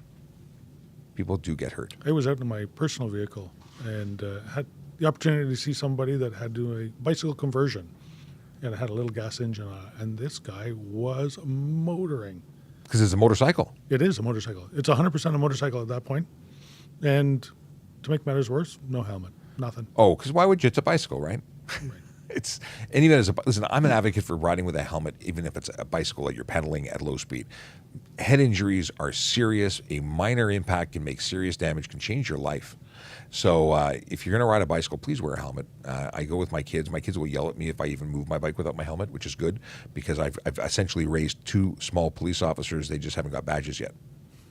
They're very big on telling me what to do because I teach them the laws. And I'm like, Daddy, my little one will look over my shoulder and tell me when the red light goes on the GPS saying I'm approaching the speed limit. Don't speed. She's good at that. Mom got a speeding ticket. The plate is the same, but it's a different car. Thoughts? I would check to see if your license plate on the front and back of the vehicle are both yours, because very often folks who are not so honest steal license plates, switch them, and take one of your plates and stick them on a stolen car. That just happens sometimes. Yeah, I would look into it. And you know what? If it was a photo radar ticket, that one may be one of them that you want to take up with the city. Yeah, for sure. At very least, start checking. This is why doing circle checks in your vehicle are such a good idea. Not just because you want to see if all your tires are, at the right temperatures, pressures. You want to see if there's anything that doesn't look right. You want to look for damage that's new. What happens if you parked and someone drove across your car? You drive away. You don't notice it till the next time you go on that side, and you missed out on the opportunity to get video evidence of any damage that it was. These are things that are important, and taking account of what's on your vehicle is one of those reasons. Can you get convicted of a traffic violation from a TikTok video? So you need to have a number of factors to be able to have a charge laid in general by a police officer. You need to have time, date, location, identity of the driver. Those are your basic things. And very often videos that are historical, old, and could be uploaded at any time could give some of that, but not all of it, and it's a problem. So I'd love to be able to lay charges because I see people doing really stupid things behind the wheel of a car. People doing over 200 kilometers an hour, making TikTok videos. Just the fact that they're using their cell phone while driving is a big deal. But I can't, that I'm aware of, lay charges just from that. So your answer is maybe, sometimes, yes. Possibly, depends. Yes. But at the end of the day, we really urge people not to do that. And if you're looking to make these videos and looking for permission to do it based on the fact that you can't get charged, know that you could get charged. And hopefully we just catch the people doing it in the act. That makes life a lot easier. Can you drive with a European Union license as a tourist? So international or foreign licenses are accepted when visiting in Ontario. If you move here, that changes. You have to apply for a local license, an Ontario license, within 60 days of becoming a resident. But certainly when you're traveling. Now, some places do require what's called an international license that is issued by, that is acquired when you're back home before you come here. So if your license is in a language that possibly nothing English on there, it's generally good to have, because an international license doesn't give you any authority. It actually just translates everything into multiple languages, so it can be interpreted by police officers that you're engaging with. And you know what? We have reciprocal agreements with an awful lot of countries, but not all of them. So check before you go. Yeah, there's a number of websites. I've yet to find one find someone driving a car that has a license that isn't covered. And I for a long time, I know for reciprocal agreements for exchanging, for becoming a resident, but I thought we accepted almost all foreigners. Is that not the case? There's some that we don't. I do believe there are some that we do not accept. We got to look it up. I'm curious which ones, but it's more than likely if there's a place that has no roads, then they probably don't issue licenses. Mm-hmm. Very true. I don't know where, but there's got to be a reason why. Let's see here. What equipment do you have to wear by law when riding a motorcycle? You have to wear a helmet unless you qualify for the exemption for no helmet, which would be someone who practices the Sikh faith. But that's the only exemption that I know, and that's the only equipment I know that you must absolutely be wearing. I mean, clothing is probably a good idea too. Well, yeah. And you know what? Even though it's not legislated that you have to wear it, it's good to wear it. Clothing? Clothing, but protective clothing. Yes. You know what? Something that covers your eyes, whether it be a shield or glasses. Because if you get something in your eye, there's not a lot of stones and grit and stuff. June bugs. Bugs bad. Yeah, bugs bad. Yeah, anything you do to protect yourself. When I was in my collision, I was wearing body armor and protective boots and thick pants. I can imagine if I wasn't wearing that stuff, I would have been more injured than I was, and I was still injured.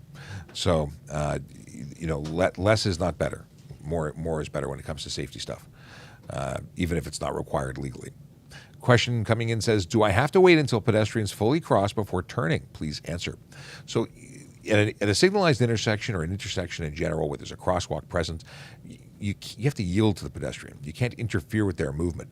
But do you have to wait until they cross the entire road? No. Is it a good idea? There's nothing wrong with doing that. It's super safe. At very least, wait until they cross your half of the roadway, because they could turn around, they could change direction, they could slow down, they could stop. You can't predict what they're going to do, and you would be responsible if you make contact with them. When you're in a situation like a PXO, or pedestrian crossing, that is, what is it called? PXO is a crossover, sorry. Yes, a pedestrian crossover, the ones that have the flashing lights. Those you're legally required to wait until they're completely off the road. Yep. And going back to the crosswalk, if a crossing guard is present, you must wait until they are completely off the road if a crossing guard is present, even at a crosswalk at a regular intersection. So it depends, but safety first. Don't be in a rush. That's a whole big thing. I watched a great, I shared it on my on Twitter. I think I shared it on Twitter, but I certainly shared it on my Instagram. And it was a great video talking about treating things as if you were a emergency room doctor, and to be stress-free. Because the question or the statement for the doctor giving the presentation, the TED Talk, was, do you talk about your crazy day, your crazy life, your crazy week? And they say they never talk about that, not because they don't want to offend anybody, but because they spend so much time triaging and planning and categorizing things that they can do what's most important first, and so on. And I thought this really coincides with what I say all the time about driving. Plan your day. Give yourself the appropriate amount of time to get to where you have to go, and you'll be safer for it because you'll be stress-free. You can focus on learning on your podcast or what have you. Now, my little segue is, if you're not in a rush, you got all the time in the world for a pedestrian to get past you. And then you are in a safer position, because when we rush, we make mistakes, we make poor choices, and then we have regrets when we hurt people, whether it be you or somebody else. Sean, before you move on, Yes. got a question. Okay. Because we're doing this at a different time, how many people are in the room today? Right now, on TikTok alone, 267. We had about 400 people in there earlier. So we're not at the 2,000 people mark that we had. So here's the deal. The reason we were curious to see what was going on and experimenting with 11 o'clock is because last Tuesday, we jumped on. It was 11 o'clock. We had 1,700 people in the room on average for an hour. We had 40,000 people through our live. So we're not seeing that today. So that could be because it's Monday, as I think it was Tuesday for the last event. We'll play around with this. It's a good experiment. But we won't do 2 hours every day. That is too much. But maybe, if more people, different time, maybe it works better for people. Who knows? Yeah, we'll have to put up another poll saying, we asked you about 9 versus 10. Now we'll ask between 10 versus 11, and get a consensus. And I do know that a lot of people have been asking, could we do an afternoon segment? Could we do something in the evening? Now, we don't work in the evening, but maybe once in a while we'll do something, a special event. Here's a question. Can you get a DUI on private property? Can you get charged for driving while under the influence of alcohol or drugs while on private property? And the answer is, criminal code says yes. You can be charged anywhere, which is why when we talked about golf carts earlier, it's a motor vehicle. It can be charged. You can be charged for impaired operation. Yep, absolutely. An e-bike, a skateboard that's electric. In fact, there's been some discussion recently about other vehicles, because we talk about conveyances. A canoe has no motor, but you can be charged. So yeah, and that was just upheld by the criminal code or the courts in Canada upon appeal. There was a tragic situation where an impaired person took a little boy out in a canoe in conditions that he shouldn't have been out, but he was impaired, and the little boy unfortunately drowned. And his conviction of impaired causing death of the conveyance, it was withheld. So, you know what? You don't need a motor on it. It doesn't have to be a motorized vehicle.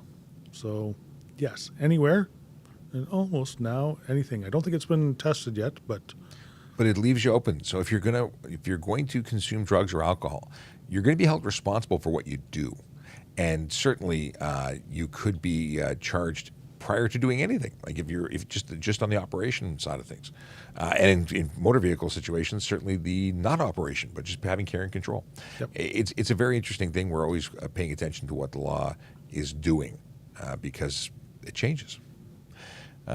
Is it truly a change though, or is it just an adapt? Well, you know what? The law did change a couple of years ago to include conveyances in there, because it used to be a motor vehicle before. And Right. the wording of it changed, the law changed, the section number of it changed.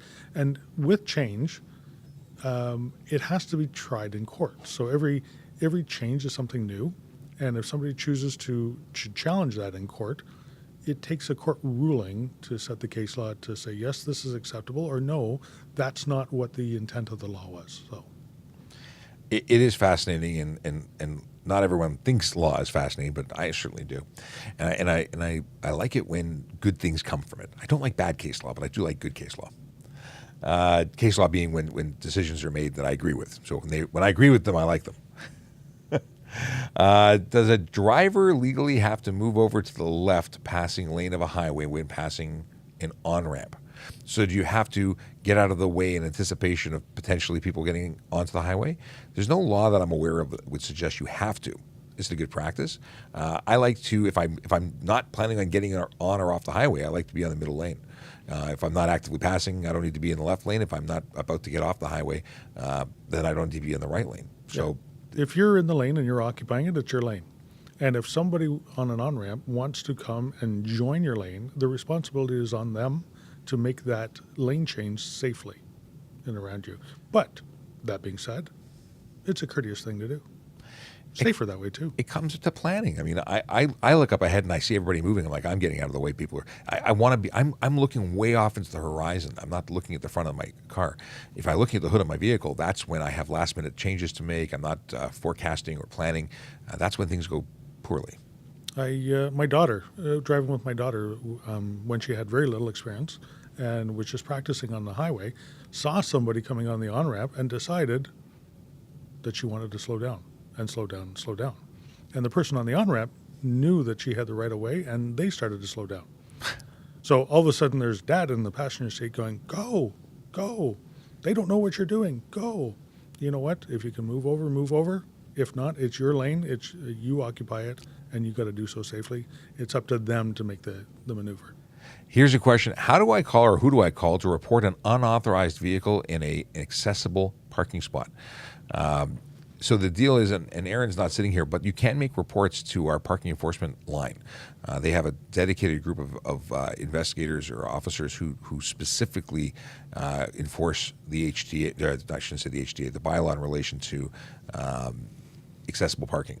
And they will head over there and happily charge the folks who are violating. And I've got police officers can also write this ticket, but at the end of the day, making the report online or by phone to the Toronto Police Parking Enforcement Office would be the way to go. You can get to the parking form for the online version by going to www.torontopolice.on.ca/CORE, C-O-R-E. You know, Sean, I find it amazing that people would use an accessible parking pass, risk losing that parking pass just to be so selfish. You know what? That was probably issued to somebody who really, really, really does need it. And there are an awful lot of other people out there who really, really need the accessible spots to be able to go out there or do what they're doing every day. So if you're selfish enough to use it and you're not needing it, you're stopping somebody else from occupying that spot, no sympathy for you at all. My mother, who she was a very sick woman when she was still with us, and she needed a wheelchair, and before she did that, she needed a walker and a cane, and she had good days and bad days, and if she didn't absolutely need it, she said, let somebody else who needs it more than me have it. So even though she qualified for it, she'd take the next best spot, because she wanted to give someone who really needed it more. And I have an accessible permit because I have injuries and I have good days and bad days, and if I don't need it, I don't use it. So she was a good example, and I follow that. Let's see here. We got good stuff here. What is this? Do you have to wear a helmet on a bicycle? If you're under the age of 18, yes. If you're 18 or over, no. Although it's not a good idea not to. Just because you're legally permitted to make bad decisions doesn't mean you should. The best answer is always wear a helmet. It's to protect your brain. Your brain does good stuff for you. It kind of makes you who you is. If I have a fleet of 15 vehicles under one insurance policy, can I use photocopies? So if you speak to your insurance provider, they will likely provide you as many copies as you need. Photocopies for insurance slips aren't really acceptable that I'm aware of.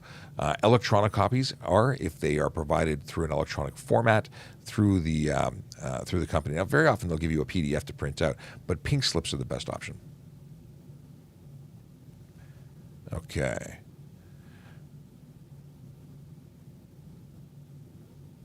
What do we got here? Lots and lots of questions here. Do people in the back seat of a car have to wear seatbelts, or will they get a ticket? Yes, they have to wear seatbelts. Everyone in a motor vehicle must wear seatbelts. That's just the rules. Unless you're in a vehicle that was manufactured before seatbelts were law, then you're grandfathered. Because the vehicle doesn't have seatbelts, it doesn't require them to be worn. But again, if you've seatbelts, good. Not wearing them, bad.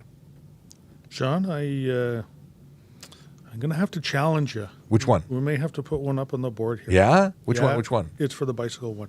We talked about this, though. Yeah, you did. And you said under the age of 18. I believe it to be 16. We looked this up, and I thought we came up to the conclusion that, is it under 16? Permit person under 16 not wearing. Yeah, that's for the parents to get charged. Okay, hold on a second. But if you're under 18, you have to wear it. Am I mistaken? Maybe I'm mistaken. No, I think it's 18. I'm pretty sure it's 18. But we had this conversation before. We did. I still think, I don't know. All right, let's look it up. Helmet law, Ontario.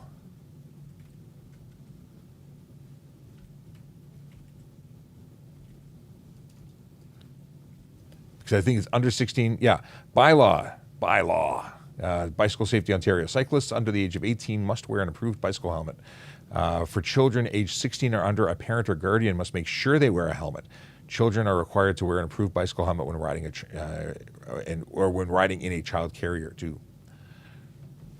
Okay. Well, guess what? I was wrong. Apparently, I've been wrong twice. But we keep same coming one to the same twice. question again. Yeah, no, it's good. And every time I'm like, really? Did I make the mistake again? I always question it. You know what? It's stuck in my head that it's 16. I don't know why. Well, because 16 is that whole thing where the parents can be responsible. Right. Let's see here. One of your officers told me it's not legally required to use blinkers. Is that true? Well, blinker? You need to. Okay, so you can use hand signals, or you can use your electronic signals, but you must signal if it will. What is the word? Interfere or no? If it will affect. If it affects the movement of any other vehicles, people, or people that might ought to be using the roadway. Yes.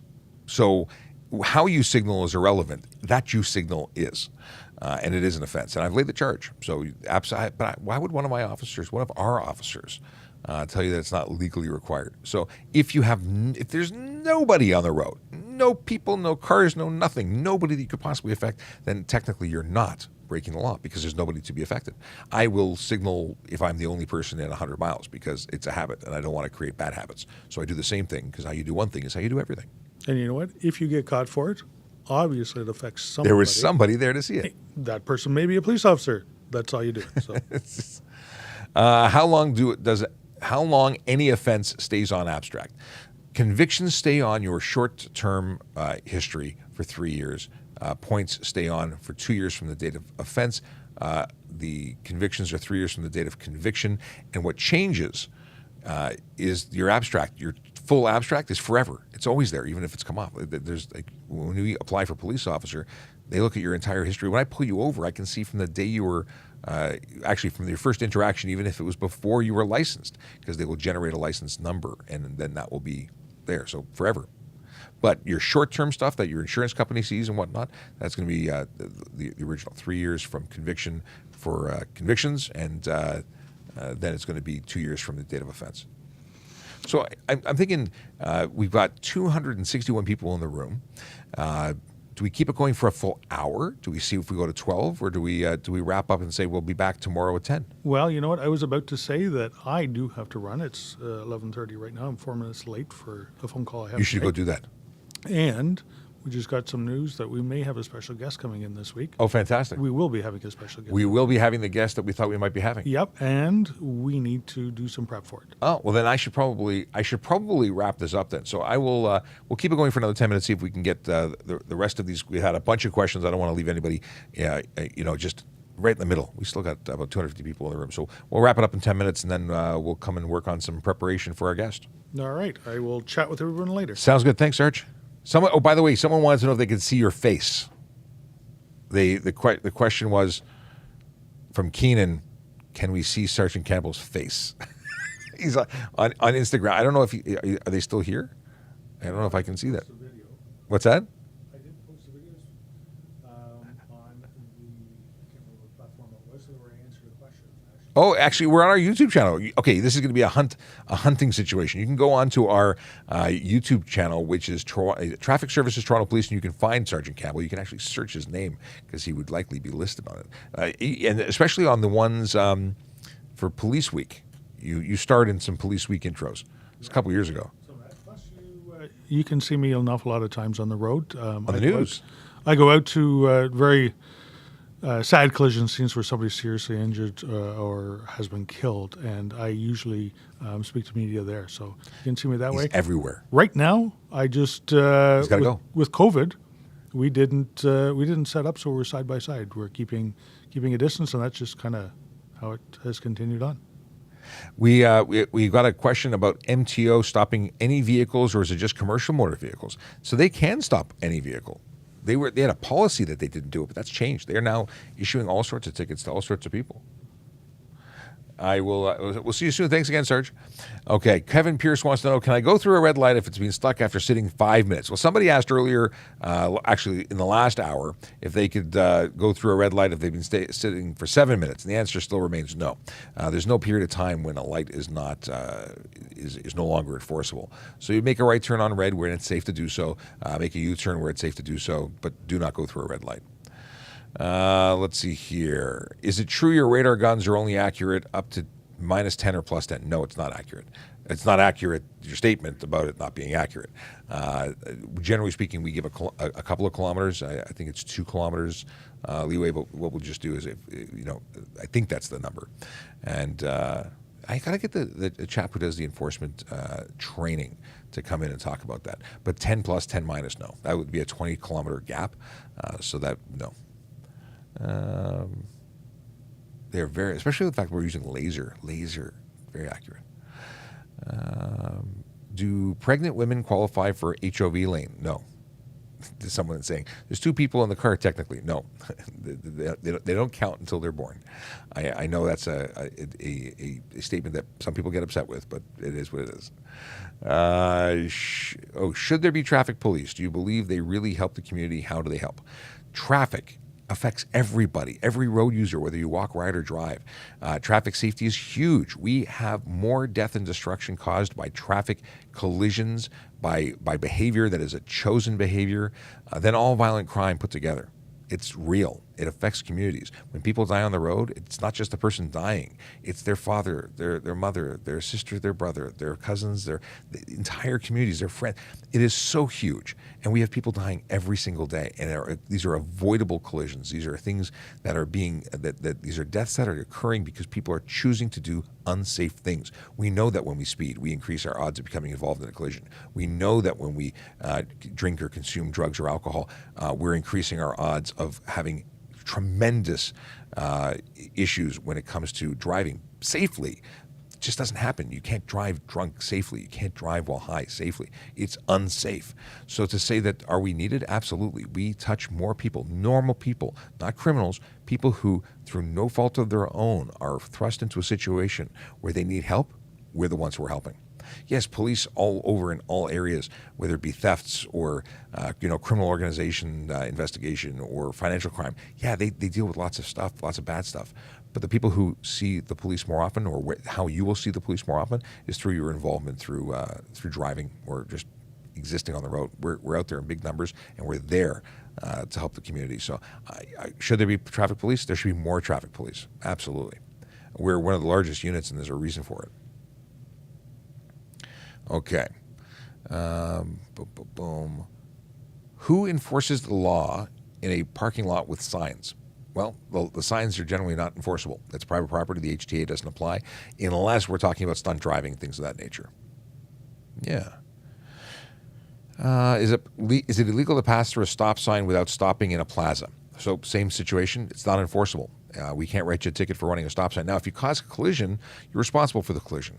If you're doing things dangerously, intentionally, could it be dangerous driving and criminal? Absolutely. Could it be stunt driving? If you're doing some things, it could be interpreted as stunt driving, but simply rolling through a stop sign, generally no.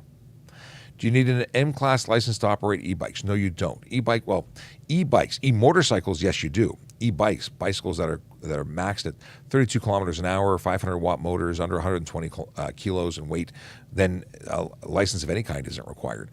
But if it does 33 kilometers an hour, has a 501-watt motor, or is 121 kilos, it absolutely requires a motorcycle license. What's the max speed you pulled over? Oh, I don't know. Actually, I don't know. I've reported on a lot of people who have pulled people over for over 200 kilometers an hour. I believe I got a guy doing 160 in a 60, but that was me standing.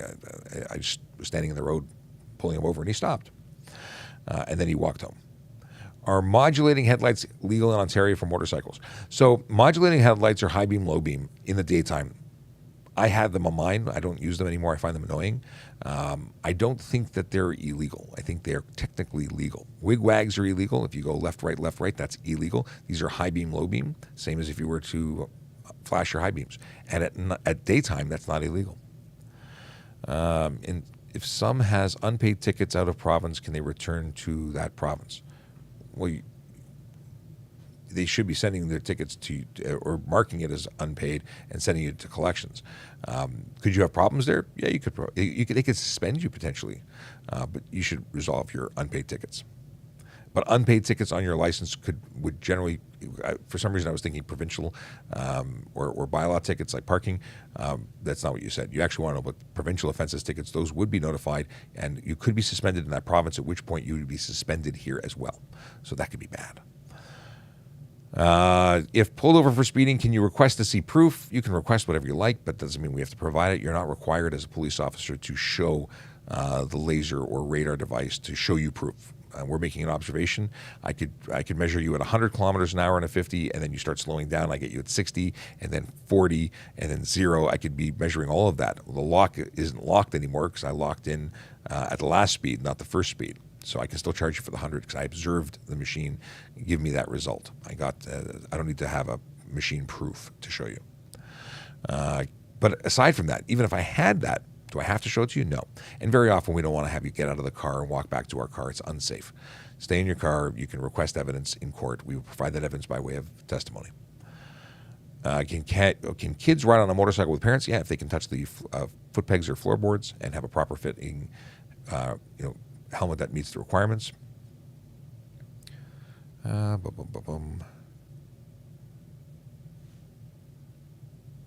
My car was made in '93 and did not have a factory catalytic converter. Will I get pulled over? What kind of car doesn't have when did catalytic converters come into play? If your vehicle predates requirement for a catalytic converter, then it would be grandfathered. When did? Okay, 1988. So your 93 couldn't have been a 93 without a catalytic because, according to this, as of 1988, you were required to have it to prevent acid rain. Yeah. If you're operating a vehicle using a dealer plate, does the dealer plate have to be fully visible? Yes. Plates still need to be visible.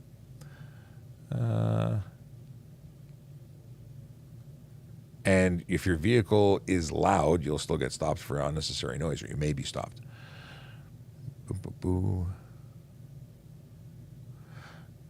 I'm an extremely anxious person. When I get pulled over, we lost the connection there, possibly, maybe. Oh, it's back.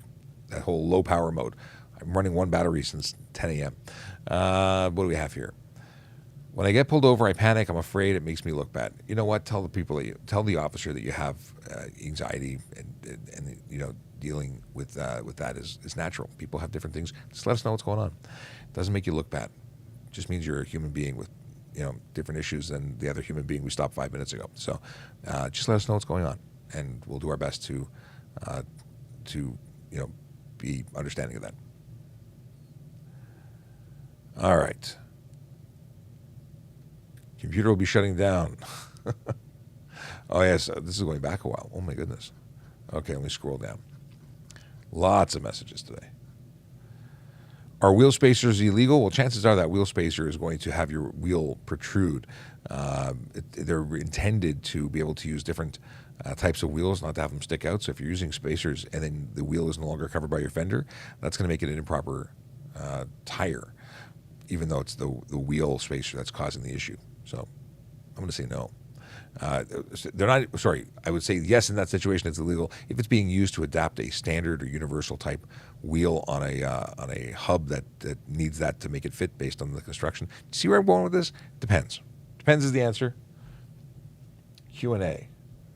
So if I were to be following my dad and he's on a motorcycle and I'm following him in a car, and he were to get pulled over, would it be appropriate to pull over behind him? Okay, this is Chase asking a question. If the officer to pull me over, is that ideal? Okay. So the question is, if I'm following my dad who gets pulled over on his motorcycle, should I pull over too, or is that not appropriate? The answer is the officer is going to be very suspicious of why you're pulling over too. And you're better off to pass and pull over at the next area and wait for your father or whoever you're following, as opposed to stopping because you're going to make that officer feel uncomfortable, which may cause you to be investigated. But at the same time, it's really not wrong. It's just best practices would be continue, pull over, wait for them to come. So hopefully that works for you, Chase. Okay. What's the legal limit in Canada for blood alcohol content? So legal for criminal is 0.08 BAC, a blood alcohol content. For driving in Ontario and driving, is it just Ontario or is it going to be everywhere? It's 0.05. You lose your license for 3 days on a suspension, 3-day suspension for 0.05 and above, but at 0.08 and above, you're going to be charged criminally. That involves being arrested. Can you use your phone while it's mounted on the dash? You can answer or hang up on speakerphone, but you cannot use it, dial numbers. You can only answer or hang up. You cannot, write a letter to mom. You can't do anything like that. If I drive slow, can I get charged for impeding? Oh, going back to the cell phone, you can only have, in addition to hang up or answer, you can also have it in GPS mode. You cannot type in destinations. It's just set it and forget it before getting on the road. And at that point, you leave your GPS mode visible and you're allowed to see that screen. But you can't be watching a movie. You can't do anything else like that. So if I drive slow, can I get charged for impeding traffic? So why are cyclists not getting charged? Well, you could get charged for driving unnecessarily, not just drive slow. And it's not just impeding traffic. It's driving unnecessarily slow. A cyclist cannot drive faster than they can go fast, and they're not supposed to impede traffic. They're supposed to stay to the right-hand side of the road so that vehicles can get past them. So they can get charged if they're doing it improperly, and if they are not staying to the right, for instance. They can't just own the lane and slow traffic down for the entire city.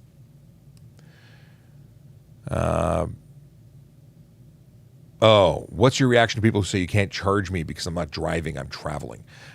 This is the folks who choose not to have driver's licenses or identification. The freemen of the land, they get charged. They don't. This business of I don't want to play by your rules because I said so doesn't fly. Can I drive on the highway with a G1 with a person 4 years of experience with me? No, you cannot drive on the highway with a G1 with a speed limit over 80. There's only a couple of highways where you're permitted to. It says so in the driver's handbook. It will outline exactly where you can be for that. But 99% of the roads will be a no. Can't be anywhere with over an 80 kilometer an hour speed limit. Driving instructor is different. A professional instructor escorting you, you can. Can cyclists ride through a crosswalk, or on a crosswalk, with a crosswalk? Cyclists have to dismount and walk in a crosswalk. That bicycle helmet law, how does that affect e-bikes? E-bikes must always, if you're riding an e-bike, you must be 16 years old or older, and everyone riding an e-bike must wear a helmet, either a motorcycle or a bicycle helmet. Okay. Last question. How big does my daughter have to be to sit in the front passenger seat? So, seating position within a vehicle not regulated. You can be in any seat. To be in a seat without a booster or child seat, they must be 8 years old, 80 pounds, or 4'9" in height. Those are the requirements. That doesn't mean that's the safest height, weight, or height, weight, or age. It just means that that's the legal bar that's been set. It may be better for your child to stay in a booster seat longer, my kids will stay on as long as they physically can, because the more they've got going on for safety, the happier I am. And that's it.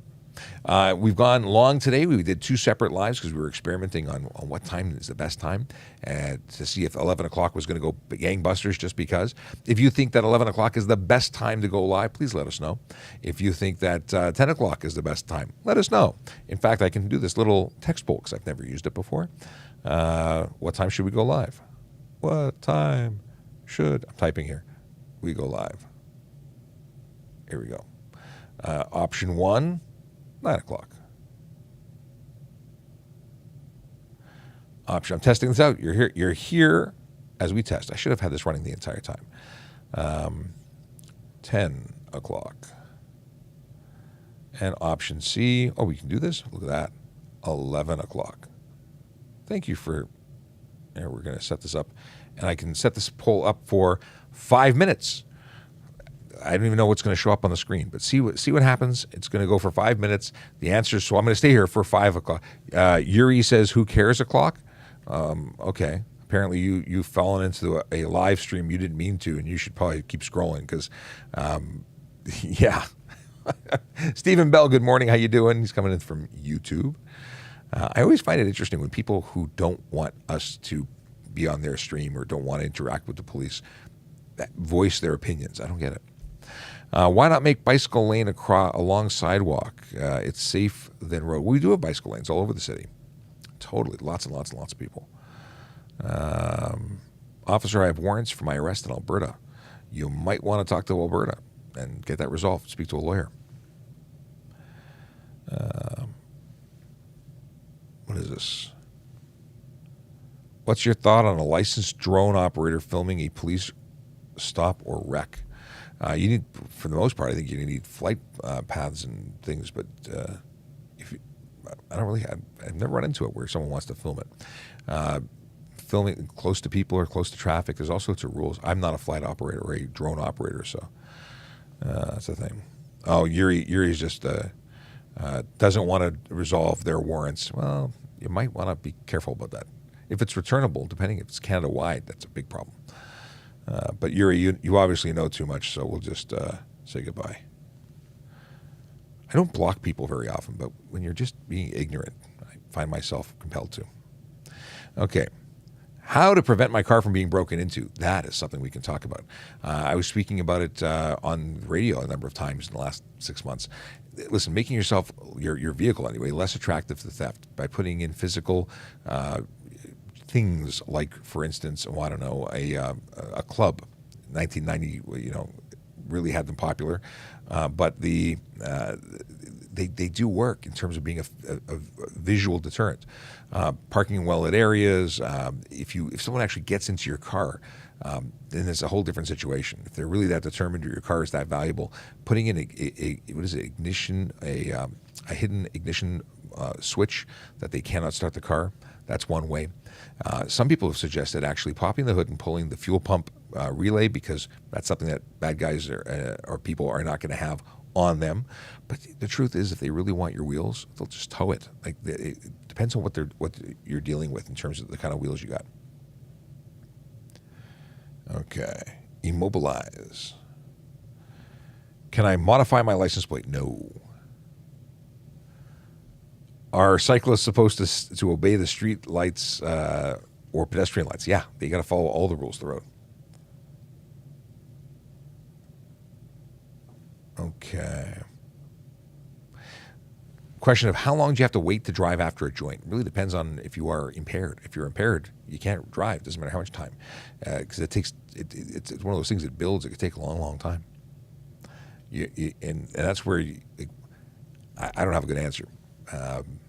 But I do have someone who would have the answer, just not here right now. How did you get into policing? I've always wanted to be a police officer since I was a kid. I was under 10 when I decided I was going to be a cop. And I grew up watching, much later, watching Chips and wanting to be a motor officer. And then I became a motor officer. I can't think of anything else I ever wanted to do more. Hi from Sault Ste. Marie. I know somebody in Sault Ste. Marie right now. Okay. Is it illegal to have your front license plate on the front windshield if it's still visible? Oh, we just lost Instagram. I think we lost them. Like the phone just died. That's an iPhone 6. Yes, iPhone 6 that has become my dedicated Instagram phone because my kids got new phones. This was their toy phone. I lost my train of thought there. But yeah, I've always wanted to be a copper, and I'm truly blessed to have been able to fulfill that need and desire to become one. Very lucky to every day to get to do what I want to do. Oh, that was the question. Is it illegal to have your license plate on the front windshield if it's still visible? It is not considered legal. You have to display them in the appropriate place, front and back of the vehicle, in a conspicuous place, easily legible. Front license plate behind the windshield is not only dangerous because it can become a sharp, what's called projectile inside the vehicle in the event of a collision, so don't do that. But you could be charged for failing to display because it says front of vehicle, not the thing. So interesting, very interesting. I got to take a little screen grab of this. It says 11 o'clock is the best place. 61% of the people who voted said 11 o'clock. So we'll have to do this again. We're going to do a lot of investigation on this to make sure we got the best of the best. I can make another poll. We're not going to do that right now. All right, folks, I'm going to sign off because I ended up doing the full 2 hours anyway. It's been a slice. We'll be back tomorrow at 10 a.m. and then special guest on Wednesday. That's the plan. I got to go prepare for it right now. Have a wonderful day, and here is the traffic song.